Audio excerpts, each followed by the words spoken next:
Hey, welcome to Adventures with Peps, a rookie's guide to I Am the Law by Warlord Games 2000 AD and Rebellion Publishing. We are on part 3, which is going to be the game turn.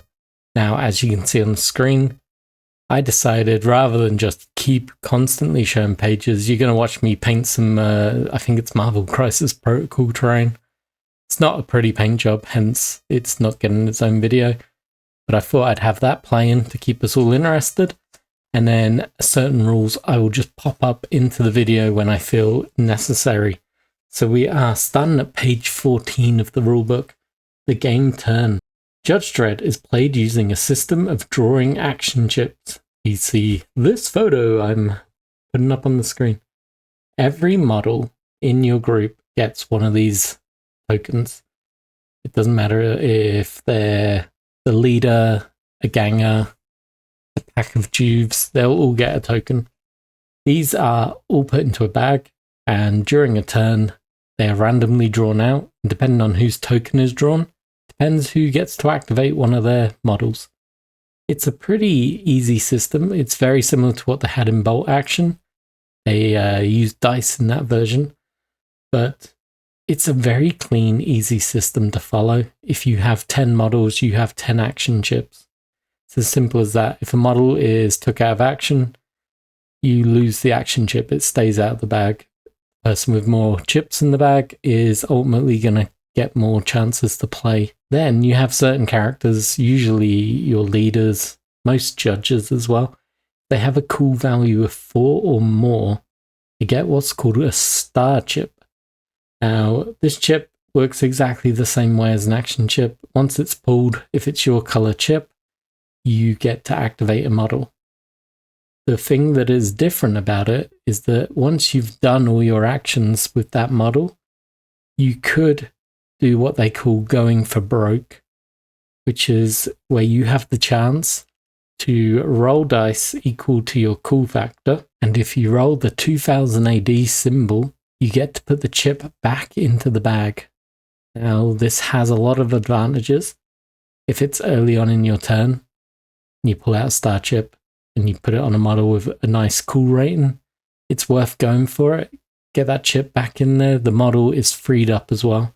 You could pull out another different chip and it could not be a star chip in this example, and that model could use that to move again. So it lets the model continuously move. Now the issue is if you fail the roll, that model is automatically pinned. The chip stays out and the model is pinned.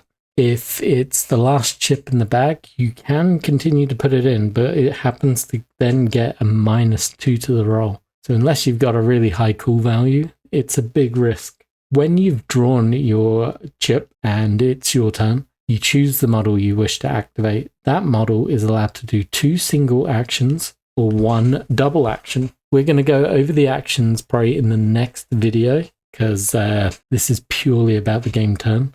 Examples include, so a single action could be move and take a snapshot, whereas a double action could be sprint and take an aimed fire shot. So, for example, if you do a double move, you can do your double move. That's where you copy most models that are human can move 5 to 6 inches usually. So a single move would be 1 action, so you'd move forward 5 inches. You then, for your second action, could move another 5 inches, or you could take a snapshot where you just fire your gun. Double action sprint, it's basically your double move plus a d6, so you get to go a little bit further, but it's very random what you can do there.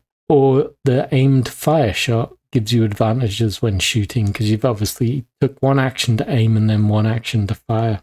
Ending the game turn, it's pretty simple. You've pulled the last token from the bag. There's no more action chips left for either side. Every model's done its moves. It's done its actions.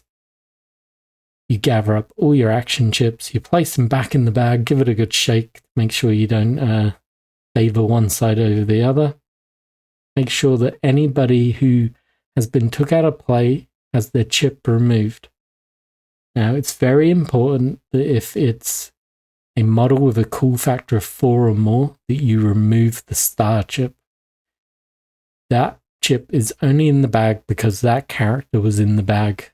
Star chip represents that character's leadership, inspiration, the ability to bark orders, whatever it might be in game terms. So once that model is gone, you have to remove that special chip. You then check to make sure that you've not actually completed the scenario. Sometimes it's a simple thing like steal this objective and get off the table edge. If that's been done, it's game over, you've won. The other player's lost, or vice versa. And that also means it's game over. You can also check to make sure there's no ongoing events happening. This might come in with the more complicated rules if there's gas clouds, zombie hordes, random creatures running around the board, things that aren't controlled by the players necessarily, but have the ability to move around. And then, depending on what game you're playing, you probably have a set amount of turns to get objectives done. And if that has come to an end, it's game over, man. It's game over. So, that is pretty much it for this week. That is a term. We're probably sitting around the 7-minute mark, so that's probably long enough for a video to keep you interested. Make sure you watch the first 2 videos if you haven't. And then in next week's video, we'll actually move into what are the actions. So we'll look at single actions, double actions, a very more, great English there, more in-depth look of each action type that you can do. And we'll move in to some harder rules after that. So as always, cheers for watching. Drop me a comment if I've gone over something and you didn't understand it, or if there's something you need me to delve deeper into. I'm happy to do that. But until then, cheers for watching.